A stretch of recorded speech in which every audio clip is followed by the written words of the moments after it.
పక్షుల గ్రామంలో చిచ్చుకాకి అంటే తెలియని వారుండరు. తన బద్ధకానికి, పిసినారితనానికి, గొప్పలకు ఎంత పేరుందో తన తిండి పిచ్చికి కూడా అంతే పేరుంది. ముఖ్యంగా మాంసాహారం అంటే చిచ్చుకి ప్రాణం. కోడికూర, చేపల ఫ్రై, రొయ్యల బిర్యానీ ఇలాంటివి లేనిదే చిచ్చుకి ముద్ద దిగదు. తన వంటగది ఎప్పుడూ ఏదో ఒక మాంసం వాసనతో గుమగుమలాడుతూ ఉంటుంది. ఆ వాసన పక్క వాళ్ళకి ఎలా ఉంటుందో అది వేరే విషయం. తన కొడుకు చిన్నుకాకి కూడా తల్లి పోలికే. ఇక తుని పిచ్చుక, తన కూతురు బుజ్జి పిచ్చుక అందుకు పూర్తి విరుద్ధం. వాళ్ళు స్వచ్ఛమైన శాకాహారులు. పప్పు, ఆకుకూరలు, పండ్లు, కూరగాయలతోనే వాళ్ళ భోజనం హాయిగా గడిచిపోతుంది. వాళ్ళ ఇల్లు ఎప్పుడూ ప్రశాంతంగా, శుభ్రంగా ఉంటుంది. ఒకరోజు పక్షుల గ్రామంలో పెద్ద గాలివాన వచ్చింది. ఆకాశానికి చిల్లు పడిందా అన్నట్లుగా వర్షం కురుస్తోంది. ఆ వర్షానికి, గాలికి తుని పిచ్చుక ఇంటి పైకప్పు కొంచెం దెబ్బతింది. ఇంట్లోకి నీళ్లు కారడం మొదలైంది. బుజ్జి పిచ్చుక గిన్నెలు పట్టుకుని నీళ్లు కారే చోట పెడుతూ, అమ్మా, ఇంట్లోకి పోలేడు నీళ్ళొచ్చేస్తున్నాయి. మన బెడ్రూమ్ కూడా తడిసిపోతోంది. ఈ రాత్రికి మనం ఎక్కడ పడుకోవాలి? తుని పిచ్చుక ఆందోళనగా, అవును పుచ్చి, ఈ వాన ఇప్పుడే ఆగేలా లేదు. మన ఇల్లు కూడా పూర్తిగా తడిసిపోయింది. ఇప్పుడేం చేద్దాం? పక్కింటి చోటు వాళ్ళ ఇంటికి వెళ్దామంటే వాళ్ళ ఇల్లు కూడా చిన్నదే. అప్పుడే వాళ్ళకి చిచ్చుకాకి ఇల్లు గుర్తొచ్చింది. చిచ్చు ఇల్లు కొంచెం పెద్దది, గట్టిది కూడా.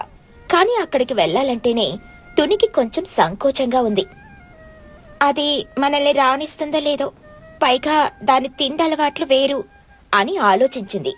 అమ్మా, చిచ్చు అత్త ఇంటికి వెళ్దామా? వాళ్ళ ఇల్లు పెద్దది కదా, ఈ ఒక్క రాత్రికి సర్దుకోవచ్చు. అదే ఆలోచిస్తున్నాను బుజ్జి. కాని చిచ్చు మనల్ని సరిగ్గా చూసుకుంటుందో లేదో, పైగా మనం శాకాహారులం కదా. పర్లేదులే అమ్మా, ఈ ఒక్క రాత్రి కదా, మనమేం తినకుండా వండుకుందాంలే. ముందు తలదాచుకోవడం ముఖ్యం. ఇక చేసేదేమీ లేక తుని పిచ్చుక బుజ్జిని తీసుకుని తడుస్తూనే చిచ్చుకాకి ఇంటికి బయలుదేరింది. తలుపు తట్టగానే లోపల నుండి చిచ్చుకాకి గొంతు వినిపించింది. ఎవరది? ఈ వర్షంలో నా ఇంటి తలుపు బాధేది? నేను టీవీ చూస్తున్నాను, డిస్టర్బ్ చేయకండి. నేనే చిచ్చు, తునిని. కొంచెం తలుపు తీయవా? చిచ్చుకాకి విసుక్కుంటూ వచ్చి తలుపు తీసింది. బయట తడిసి ముద్దయున్న తునిని, బుజ్జిని చూసి ఆశ్చర్యపోయింది. ఏంటి తుని, ఏ టైంలో వచ్చావు? నీ ఇల్లు కొట్టుకుపోయిందా ఏంటి? నీకేమైనా అప్పు కావాలా? అయ్యో, అలా ఏం లేదు చిచ్చు. మా ఇంటి కప్పు కొంచెం పోయింది. ఇంట్లోకి నీళ్ళొచ్చేస్తున్నాయి.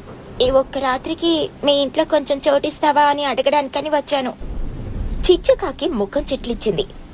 అమ్మో, వీళ్ళకి చోటిస్తే నా తిండంతా ఖర్చయిపోతుందేమో అని మనసులో అనుకుంది. కాని బయటకు మాత్రం గొప్పగా నటిస్తూ ఉంది. అయ్యో పాపం, నా ఇల్లు మీ ఇల్లు లాంటిదే తుని. లోపలికి రండి రండి. నా అంత మంచి మనసు ఎవరికొందో చెప్పండి. అతిథి దేవో భవ అంటారు కదా, మీరెన్ని రోజులైనా ఉండొచ్చు. మనసులో మాత్రం రేపు ఉదయమే ఎల్లగొట్టాలి అని అనుకుంటుంది. తుని బుజ్జి లోపలికొచ్చారు. ఇల్లంతా చేపల కూర వాసన గుప్పుమంది. బుజ్జి పిచ్చుక ముక్కు మూసుకుంది. లోపలికి రాగానే చిన్నుకాకి పరిగెత్తుకుంటూ వచ్చాడు. హోయ్ బుజ్జి, వచ్చేసావా? ఈ రోజు మా ఇంట్లో అమ్మ స్పెషల్ చేపల పులుసు చేసింది. నీకు కూడా పెడతానుండు. వద్దురా చిన్నుగా, మేము చేపలు తినము. ఏంటి, చేపలు తినరా? అయ్యో పాపం, జీవితంలో అసలైన రుచిని మిస్ అవుతున్నారు.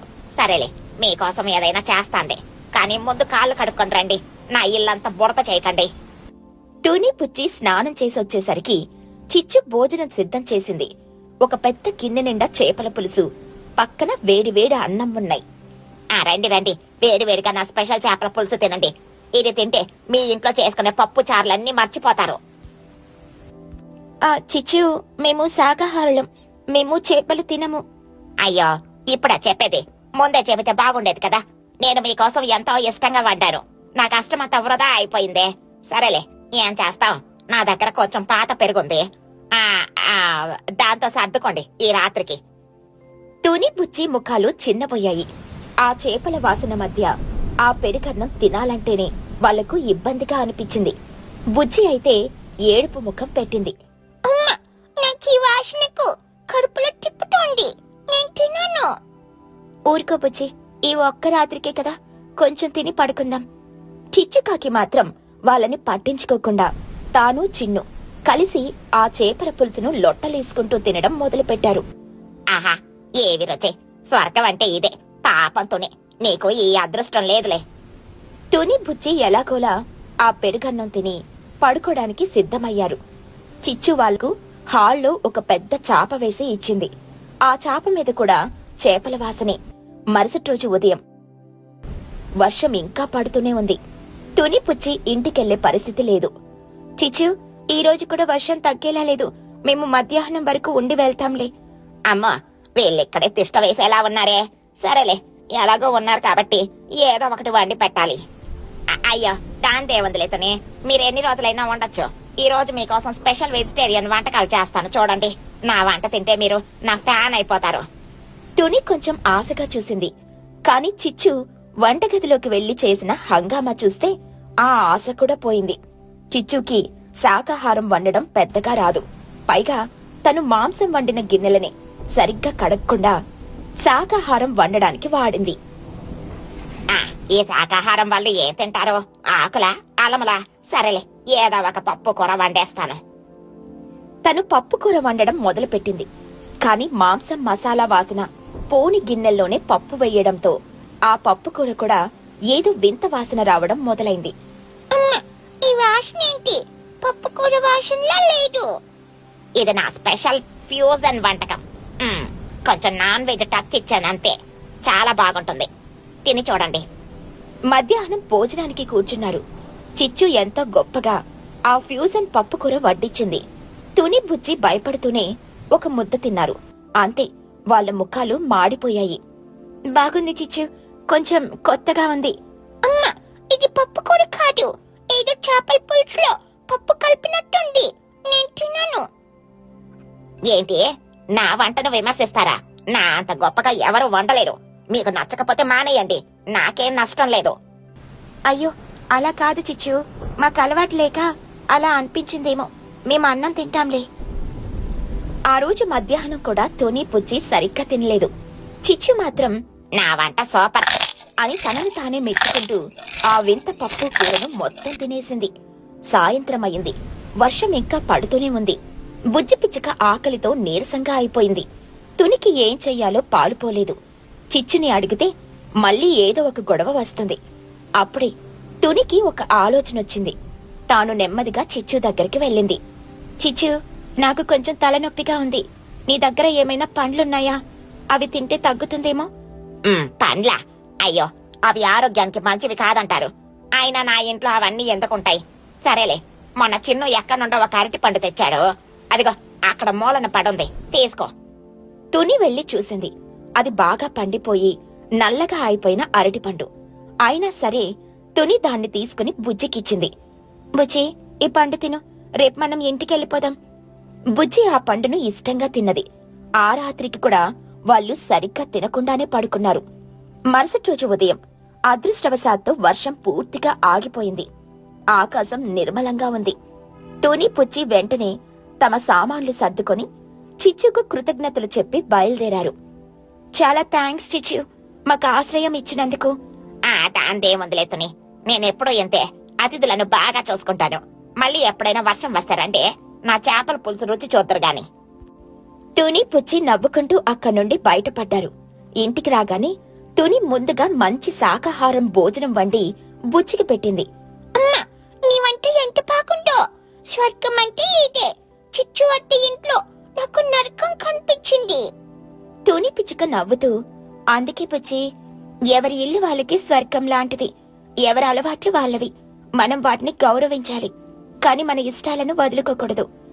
ఆ విధంగా ఆ 2 రోజులు చిచ్చుకాకి ఇంట్లో తుని పుచ్చి పడ్డ తిండి తిప్పలు వాళ్ళకి ఒక మర్చిపోలేని హాస్యభరితమైన అనుభవాన్ని మిగిల్చాయి. పక్షుల గ్రామంలో చిచ్చుకాకి ఒకే ఒక్క హోటల్ ఉండేది. దాని పేరు చిచ్చు మెస్. ఆ హోటల్లో వంట అంత రుచిగా ఉండకపోయినా ఊరిలో వేరే హోటల్ లేకపోవడం వల్ల అందరూ తప్పనిసరిగా అక్కడికే వెళ్లాల్సొచ్చేది. ఒకరోజు బుజ్జి పిచ్చుక ఆ హోటల్ ముందు నుండి వస్తూ ఉండగా అక్కడ జనాలు గుంపుగా ఉండడం చూసి అందులో నుండి కుహుబాతు బయటకొచ్చింది. కుహుబాతు నిట్టూర్చి, అయ్యో, నా పొట్ట పాడైపోయింది. రుచి అస్సలు బాగానే లేదు. కానీ ఏం చేస్తాం, వేరే హోటల్ లేదు కదా, అందుకే ఇక్కడికే రావాల్సి వచ్చింది. బుజ్జి పిచ్చుక ఆ మాట విని కుహు వైపు ఆశ్చర్యంగా చూసింది. కుహు అట్ట, ఏంటి వంట అస్సలు బాగాలేదా?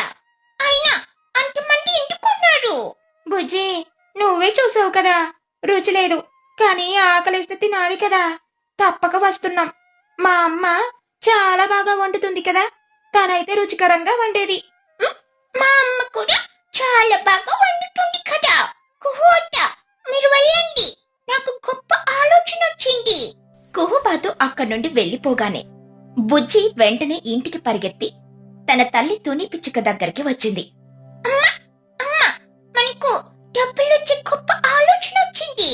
తుని పిచ్చుక వంట చేస్తూ, బుజ్జి, ఏంటంత కంగారు? ఏం ఆలోచన వచ్చింది? నువ్వు చెప్పే ఆలోచన అంతా నిజమవుతుందా? అవును, నేను చిచ్చుకాకి హోటల్ దగ్గర కుహు అట్టను చూశాను. వంట అసలు బాగాలేదంట. అయినా వేరే హోటల్ లేక అందరూ అక్కడికి వెళ్తున్నారంట. నువ్వు వంటలు బాగా చేస్తావు కదా, హోటల్ పెడితే బాగా నడుస్తుంది. తుని పిచ్చుక ఆలోచిస్తూ, నిజమే, నా వంటంటే అందరికీ ఇష్టం. కానీ హోటల్ పెట్టడానికి స్థలం ఎక్కడుంది? ఊరిలో ఎక్కడ చూసినా స్థలం దొరకదు కదా. నువ్వు హోటల్ పెట్టు, స్థలం గురించి మనం పెట్టుకుంటాం. చిచ్చు హోటల్ మూసేయించాలి. తుని పిచ్చుకకు ఆ ఆలోచన బాగా నచ్చింది. సరే, మనం హోటల్ పెడదాం, ముందు స్థలం చూద్దాం అని తుని చెప్పింది.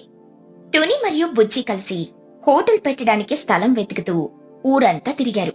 వారికి ఎక్కడా నచ్చిన స్థలం దొరకలేదు. స్థలం దొరికినా చిచ్చుకాకి గొడవ పడుతుందేమోనని తుని భయపడింది. బుజ్జి, నాకీ హోటల్ ఆలోచన చాలా నచ్చింది. కానీ ఎక్కడా ఖాళీ స్థలం దొరకడం లేదు. చిచ్చు ఇంటి పక్కన పెడదామంటే అది 10 గంటలు గొడవ పెడుతుంది. ఏం చేద్దాం? నువ్వు బెంగపడుకో, సమస్య వస్తేనే కదా సామర్థ్యం బయటపడేది. మనం వెతుకుతాం. సరే బుజ్జి, నాకు తలనొప్పి వస్తుంది. ఇప్పుడు చిచ్చుని చూస్తే నిజంగా గొడవ పడతాను. నువ్వు నిజంగా గొడవ పడితే చిచ్చు ఆంటీ నిజంగా హోటల్ పెట్టడానికి స్థలం ఇవ్వదు. అప్పుడే కుహుబాతు అక్కడికొచ్చింది.